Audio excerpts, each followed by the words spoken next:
Hello YouTube, this is Drugoli back with another commentary. For my 6th commentary I wanted to put something new up, so here I'm actually playing a game called Crisis Wars. It's a little kind of mini multiplayer game that you get when you buy Crisis Warhead. As far as I can tell, I've been looking around for YouTube for a few minutes and I can't find a single commentary about Crisis Wars. So, I believe that this is the first ever commentary slash gameplay of Crisis Wars. There's actually, I was pretty surprised there are a lot of people playing Crisis Wars. I wasn't expecting that, but it's something I just started yesterday, and I thought it was a very cool game. And since there was nothing on there, I thought that at least someone had to put up a commentary. So I guess I needed to do it. It's just so you guys, the YouTube community, could get to know the game, because it's really a lot of fun. And I think that this Crisis game, Crisis Wars, it really competes with Modern Warfare 2. I think that this game is at least as good, or even at some points it's actually better than Modern Warfare 2 and Bad Company 2, all of those games that are out right now. And this is from 2008, so it's a few years old, about 2 years. But it has some very cool mechanics or gameplay stuff that really makes for every game you play is different. There's pretty much none that are the same. And really one of the key things that there are in this game is that you have this suit. It's called the nano suit. It's some kind of futuristic armor or something that soldiers will be wearing in the future. It gives you, I think it's 4, you could say, superpowers. It gives you the ability to cloak and to get more armor, so you can take more damage. It gives you more strength, so you can jump higher. You get strength in your legs, so you can jump higher, and you hit harder with your melee, or if you take your fists out, you do more damage. And then there's speed, which actually just gives you like double the speed that double your sprinting speed. So if you want to quickly flank your enemies, you can just use that and run around. But also the weapons are actually customizable in game. By that I mean, if you have something like an AK-47 and you pick up another weapon with maybe another sight or maybe a silencer or something, you can just take your AK and put on those stuff while you're in game. Like, it could be used, for example, if you want to infiltrate, maybe get behind lines. You can use the cloaking ability and put on a silencer on your weapon and just sneak around them and get them from behind. It makes for some really fun gameplay. It just makes it so much fun where you have to use those different tactics. And if you haven't noticed yet, the gameplay is a bit sped up here because it lasted for over 20 minutes. So if I had to use everything without slowing in or speeding anything up, if we have to be a two-parter, and I just wanted everything to be in one video. And since YouTube has gone up to 15 minutes time, it's their time limit, I could have a little more freedom, you could say, to make the videos. The game mode I'm playing here is called Team Instant Action. It's really translates to Team Deathmatch.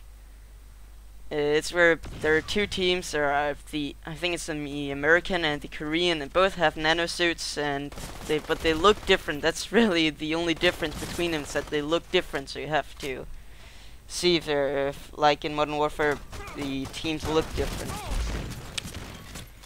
There are not many weapons in this game. There's a submachine gun, there are 2 assault rifles, there's 1 sniper rifle, but it's not in all the maps. And there's, what's it called? A pistol and a little submachine gun. I guess the submachine gun, or a little hand machine gun, you could call the Glock 18 of this game, but this one's not overpowered like the other one is in Modern Warfare. but you really have a lot of customization in this game. You have a silencer you can put on both on your secondaries and on your normal weapons. And there are, I think there's, with the iron sight you have like 3 or 4 sights or something. There's a red dot sight, there's an assault sight, and there's a sniper sight. That's also gives it a bit more customization and is really fun when you can just customize the weapon to your likings. But since not all weapons just start with the stuff that you want, you have to kind of know the maps and know where your weapons are and where the weapons with the right attachments, stuff like that are. And when you die and spawning in, you only spawn with the pistol, so you have to find a weapon very quickly. And I actually just remembered while watching this that there's also a shotgun, but it's not used that often. Most people use this gun I'm using here, which is called the Scar. In my opinion, it's the best weapon in the game. It's really, really good. It has a lot of damage and not that much recoil, and has a pretty good iron sight, but if you put on the assault sight, you really get, it's like you get more damage. You can kill people very easily. Here's some of the stuff that can happen. This guy's just running around with speed, with the speed suit thing, and I can't hit him at all with my sniper sight here. That's some things that can happen, and at some points it's like they take more shots to actually die. Well, that's if they have their armor thing up and they have a lot of power in their suit. Your suit has a limited amount of power. You only have 100, you could say, energy for your suit, and every power uses the energy differently. Like, the cloaking ability uses a little bit while you're standing still and uses more and more if you're running or walking. When you're moving, it uses more power, and if the faster you run, the more power it uses. And the armor ability, that's the best passive ability. It makes you take more damage, and when you take damage, you lose some of your suit power. And there's the speed ability. I think it just uses power when you are sprinting, and it uses up a lot of power, so you have to really think about when you're going to use it, when you want to run that distance to flank your enemies or get to the other side of the map very quickly. And the strength ability, it uses power kind of like the armor ability, but it also uses power to, you can jump higher and then uses up a lot of power. But that can also get you up to very good sniper spots or something. Like, there's one guy in this game that's just sitting up on top of a building. He used the jumping strength ability to jump up on top of the building, and he's just killing every one of us from up there. And there are kind of special weapons in this game. There are a few weapons that are not in every map. In this map, for example, there are 2 alien weapons in this game, and there's a sniper rifle. Those are the special weapons that you can get. And in this map, there's only the one of the alien weapon is kind of a big minigun. It shoots shards of ice or something. It's alien technology, so I don't know very much about that. And there's another alien weapon which fires kind of a freeze ray that freezes your enemies and kills them almost instantly, but first you have to hit them a little bit with the ray before they die. And the sniper rifle, it's pretty much self-explanatory. It's a sniper rifle. But it does a lot of damage, but it's not semi-automatic, it's kind of a mix in between semi-automatic and full auto, because it's not bolt action, but you can fire a shot instantly.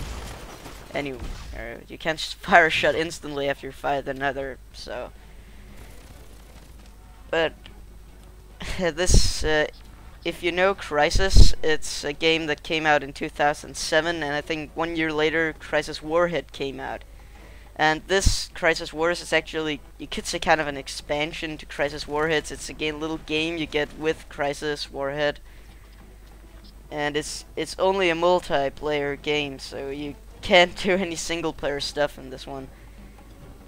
But if you have a good PC, you should really try either buy Crysis Warhead or just Crysis and try those games out. They're really awesome. And this, in my opinion, Crysis still has the best graphics of all time. It's got very, very awesome graphics. It's the most realistic I've ever seen in a video game. And the thing is, it's from 2007. In my opinion, it's unbelievable that we haven't, well, gotten any better graphics than that. And Crysis Wars, you can actually get the same graphics, but weirdly enough, my computer runs Crysis Wars much, much worse than it runs Crysis, just Crysis. It's very, very weird, because I've run Crysis with I've just got a new computer not that long ago, and with my old one I could run Crysis with full settings, everything up on the maximum, and it still run very, very smoothly. Cutting Crysis Wars, everything just lags a little bit when I'm trying to go everything up on the maximum. Here I actually kill a teammate because it was in my line of fire. I just felt like I should say I'm sorry, but I didn't have the time at the moment because there were a lot of people around me that were spawning right over there where I'm looking, so I had to be careful. And I actually do die right there. And I don't know what to talk about in the last, I think it's last 2 minutes or something. There isn't much to talk about. If you have played a first-person shooter before, you'll really just pick this game up and play it very good instantly. I haven't played Crysis Wars in a very, very long time. I've actually never tried it, to be exact. And just yesterday I started playing it because I thought it might be fun to try it out because I had it laying around. Long ago I bought the Crysis Maximum Edition pack, kind of. It's like a special edition where you get Crysis Warhead, and of course Crysis Wars. And I bought that long ago because I've seen Crysis a lot on YouTube, and I just thought that it looked amazing and I wanted to try it out. And when I did, I was really glad that I did, because it's really an awesome game. And the single player in just Crysis, it's like over 15 minutes. Not 15 minutes. I think it's about 24 hours or something of gameplay. I think I used about 3 days or something to complete it, and there was 3 full days of just gaming, eating, sleeping. I just couldn't get enough of the game, but at one point I didn't know what to do, and I started going on the internet to try to find out what the hell I was supposed to do here. It was close to the end where you're like in a big spaceship, and I just didn't know where the hell I was supposed to go. I've been wandering around for a few hours. Here I get the last kill here, and I want you to kind of tell me, what do you think about this game? Does it look good? Do you want more commentaries over this? And of course, if you like my videos, please rate, comment, and subscribe, and well, goodbye.